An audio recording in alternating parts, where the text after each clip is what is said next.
विद्यार्थियों का इस चैनल पर हार्दिक स्वागत है। इस टॉपिक में हम रीजनिंग के महत्वपूर्ण टॉप प्रश्नों को देखेंगे जो प्रतियोगी परीक्षाओं में पूछे जा चुके हैं और बार बार पूछे जा रहे हैं। तो यदि आप चैनल पर नए हो तो चैनल को सब्सक्राइब कर लें और यदि आपको वीडियो पसंद आएगा तो लाइक कीजिएगा। यक्स और जेड बहने हैं। यक्स और जेड बहने हैं। वाई जेड का भाई है। वाई जेड का भाई है। यस जेड की बेटी है। यस जेड की बेटी है। टी यस का भाई है। टी यस का भाई है। टी का विवाह यू से हुआ है। टी का विवाह यू से हुआ है।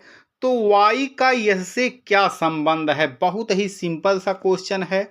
जिस तरह से आपका प्रश्न पूछा जाता है उसी तरह से आप कॉपी पर स्टेप बाय स्टेप कर लीजिए। जैसे यक्स और जेड बहने हैं, वाई जेड का भाई है, यस जेड की बेटी है, टी यस का भाई है, टी का विवाह यू से हुआ है, तो वाई का इससे क्या संबंध है? सही आपका ऑप्शन होगा वह वाई का यस से जो संबंध है वह उसके मां का भाई होगा। अगला प्रश्न है बहुत ही इंपॉर्टेंट प्रश्न। ऐसे प्रश्न आप बार बार देखते हैं। 15,864, फिर यहाँ गुणे देख लीजिए। यक्स भागे जेड बराबर 6 गुणे 15/3 और यक्स और वाई यक्स और जेड का सही मान क्या है? 15,864 गुणे यक्स भागे जेड बराबर 6 गुणे 15/3 दिया है। तो यक्स और जेड का सही मान क्या होगा? सही मान 6 और 4 होगा।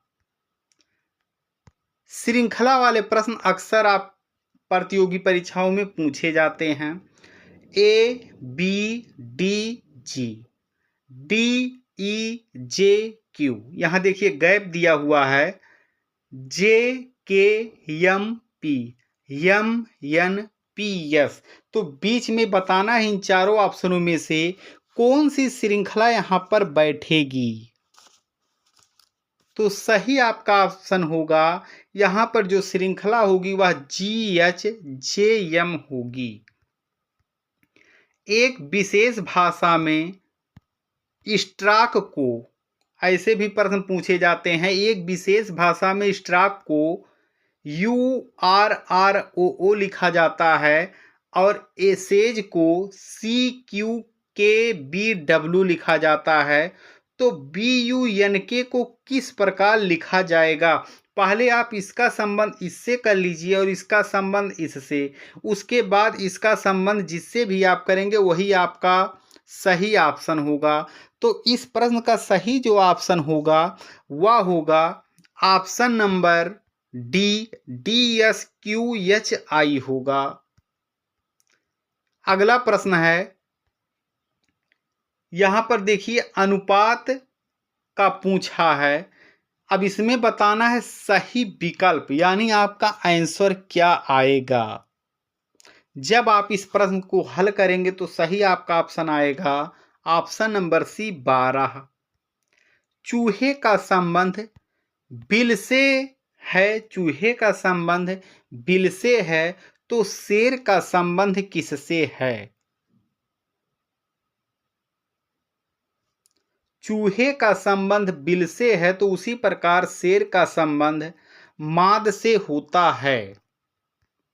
दिए गए समीकरण में उचित संख्या चुनें। दिए गए समीकरण में उचित संख्या चुनें। यहाँ देखिए 15:250, यहाँ समानुपात का चिन्ह दे दिया या गैप कर दिया है, उसके बाद अनुपात का चिन्ह। तो आपको इसमें बताना है उचित संख्या कौन यहाँ पर भरी जाएगी। सही आपका ऑप्शन होगा 10। इसमें जो 10 है वही भरा जाएगा। निम्नलिखित संख्या में से अलग संख्या का चयन कीजिए। निम्नलिखित में से अलग संख्या का आपको चयन करना है। इसमें जो अलग संख्या है वह 1956 अनुपाते 14 है। बाकी जो 3 संख्याएं हैं वह एक दूसरे से मिल रही हैं।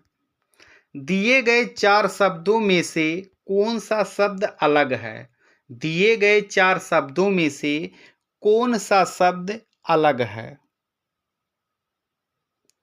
सही आपका ऑप्शन होगा खो खो। इसमें जो खो खो है वह अन्य से अलग है। ये चारों खेलों में खो खो अलग है। फुटबॉल, क्रिकेट और हॉकी इनका संबंध एक जैसा है। विषम संख्या ज्ञात कीजिए। इसमें आपको विषम संख्या का चयन करना है। इसमें जो विषम संख्या आपकी होगी वह होगी ऑप्शन नंबर सी 457। निम्नलिखित 4 अक्षर समूहों में से अगला प्रश्न है, निम्नलिखित 4 अक्षर समूहों में से 3 एक निश्चित तरीके से समान हैं और एक भिन्न है।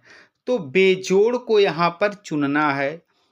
निम्नलिखित 4 अक्षर समूहों में से 3 एक निश्चित तरीके से समान हैं और एक भिन्न है, तो बेजोड़ को चुनिए। सही आपका ऑप्शन होगा, इसमें जो सी ऑप्शन है वह अन्य तीनों से एकदम अलग है। पी क्यू का पिता है और आर यस का भाई। ध्यान से फिर से समझिए, पी क्यू का पिता है और आर यस का पुत्र है, टी पी का भाई है और क्यू आर की बहन है। तो यस और टी एक दूसरे से किस तरह से संबंधित हैं? वह उसकी भाभी होंगी। Option number C. विषम युग्म का चयन कीजिए। इसमें से जो अलग हो उसका आपको चयन करना है। तो सही आपका ऑप्शन होगा दक्षिण कोरिया में रुपया नहीं चलता। निम्नलिखित 4 अक्षर समूहों में 3 एक निश्चित तरीके से समान हैं और एक भिन्न है, उसी का चुनाव करना है। इन 4 अक्षर समूहों में से 3 एक दूसरे से जुड़े हुए हैं या समान हैं, लेकिन एक इसी में से अलग है, उसी का आपको चुनाव करना है। सही ऑप्शन होगा option number D, P Q T x. यदि भाग का अर्थ जोड़, ऐसे प्रश्न आपको जरूर तैयार करना है, सभी परीक्षाओं में आते हैं। यदि भाग का अर्थ जोड़ और जोड़ का अर्थ घटाना और फिर यहाँ का अर्थ गुणा और यक्स का अर्थ भाग है, तो समीकरण का मान क्या होगा? इसमें आपका जो भी चिन्ह दिया हुआ है, इन चिन्हों को इसके अनुसार आप बदल लेंगे जो प्रश्न में पूछा है। उसके बाद पहले आप भाग करेंगे, उसके बाद गुणा करेंगे, जोड़ करेंगे, फिर माइनस यानी बारहमास का नियम लगाएंगे। जो भी आपका आंसर आएगा वही आपका सही विकल्प होगा। तो इसमें सही ऑप्शन आपका है 69। तो इसमें केवल इम्पोर्टेंट प्रश्न है। आप सभी का वीडियो देखने के लिए धन्यवाद।